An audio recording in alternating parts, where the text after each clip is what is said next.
1 Kings 19. Elijah flees from Jezebel. Ahab told Jezebel all that Elijah had done, and how he had slain all the prophets with the sword. Then Jezebel sent a messenger to Elijah, saying, "So may the gods do to me and more also, if I do not make your life as the life of one of them by this time tomorrow." Then he was afraid, and he arose and went for his life, and came to Beersheba, which belongs to Judah, and left his servant there.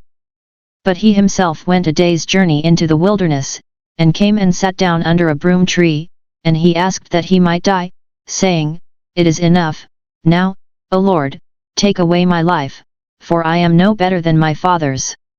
And he lay down and slept under a broom tree, and behold, an angel touched him, and said to him, "Arise and eat."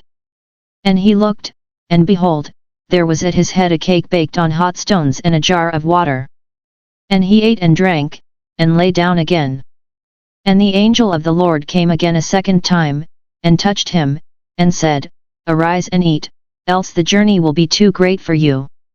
And he arose and ate and drank, and went in the strength of that food 40 days and 40 nights to Horeb, the mount of God. Elijah meets God at Horeb. And there he came to a cave, and lodged there, and behold, the word of the Lord came to him, and he said to him, "What are you doing here, Elijah?" He said, "I have been very jealous for the Lord, the God of hosts, for the people of Israel have forsaken thy covenant, thrown down thy altars, and slain thy prophets with the sword, and I, even I only, am left, and they seek my life, to take it away." And he said, "Go forth, and stand upon the mount before the Lord." And behold, the Lord passed by, and a great and strong wind rent the mountains, and broke in pieces the rocks before the Lord, but the Lord was not in the wind, and after the wind an earthquake, but the Lord was not in the earthquake, and after the earthquake a fire, but the Lord was not in the fire, and after the fire a still small voice. And when Elijah heard it, he wrapped his face in his mantle and went out and stood at the entrance of the cave. And behold, there came a voice to him, and said, "What are you doing here, Elijah?"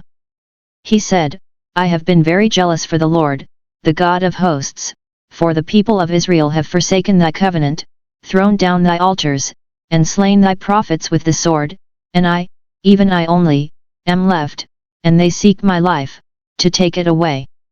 And the Lord said to him, "Go, return on your way to the wilderness of Damascus, and when you arrive, you shall anoint Hazael to be king over Syria, and Jehu the son of Nimshi you shall anoint to be king over Israel, and Elisha the son of Shaphat of Abel-Meholah you shall anoint to be prophet in your place. And him who escapes from the sword of Hazael shall Jehu slay, and him who escapes from the sword of Jehu shall Elisha slay. Yet I will leave 7,000 in Israel, all the knees that have not bowed to Baal, and every mouth that has not kissed him." Elisha becomes Elijah's disciple. So he departed from there, and found Elisha the son of Shaphat, who was plowing, with 12 yoke of oxen before him, and he was with the 12th. Elijah passed by him and cast his mantle upon him. And he left the oxen, and ran after Elijah, and said, "Let me kiss my father and my mother, and then I will follow you." And he said to him, "Go back again, for what have I done to you?" And he returned from following him, and took the yoke of oxen, and slew them, and boiled their flesh with the yokes of the oxen, and gave it to the people, and they ate. Then he arose and went after Elijah, and ministered to him. 1 Kings 20. Ahab's wars with the Arameans. Ben-Hadad the king of Syria gathered all his army together, 32 kings were with him, and horses and chariots, and he went up and besieged Samaria, and fought against it. And he sent messengers into the city to Ahab king of Israel, and said to him, "Thus says Ben-Hadad, your silver and your gold are mine, your fairest wives and children also are mine." And the king of Israel answered, "As you say, my lord, O king, I am yours, and all that I have." The messengers came again, and said, "Thus says Ben-Hadad, I sent to you, saying, Deliver to me your silver and your gold, your wives and your children, nevertheless I will send my servants to you tomorrow about this time, and they shall search your house and the houses of your servants, and lay hands on whatever pleases them, and take it away." Then the king of Israel called all the elders of the land, and said, "Mark, now, and see how this man is seeking trouble, for he sent to me for my wives and my children, and for my silver and my gold, and I did not refuse him." And all the elders and all the people said to him, "Do not heed or consent." So he said to the messengers of Ben-Hadad, "Tell my lord the king, all that you first demanded of your servant I will do, but this thing I cannot do." And the messengers departed and brought him word again. Ben-Hadad sent to him and said, "The gods do so to me and more also, if the dust of Samaria shall suffice for handfuls for all the people who follow me." And the king of Israel answered, "Tell him, let not him that girds on his armor boast himself as he that puts it off." When Ben-Hadad heard this message as he was drinking with the kings in the booths, he said to his men, "Take your positions." And they took their positions against the city.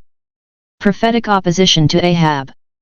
And behold, a prophet came near to Ahab king of Israel and said, "Thus says the Lord, have you seen all this great multitude? Behold, I will give it into your hand this day, and you shall know that I am the Lord." And Ahab said, "By whom?" He said, "Thus says the Lord, by the servants of the governors of the districts." Then he said, "Who shall begin the battle?" He answered, "You."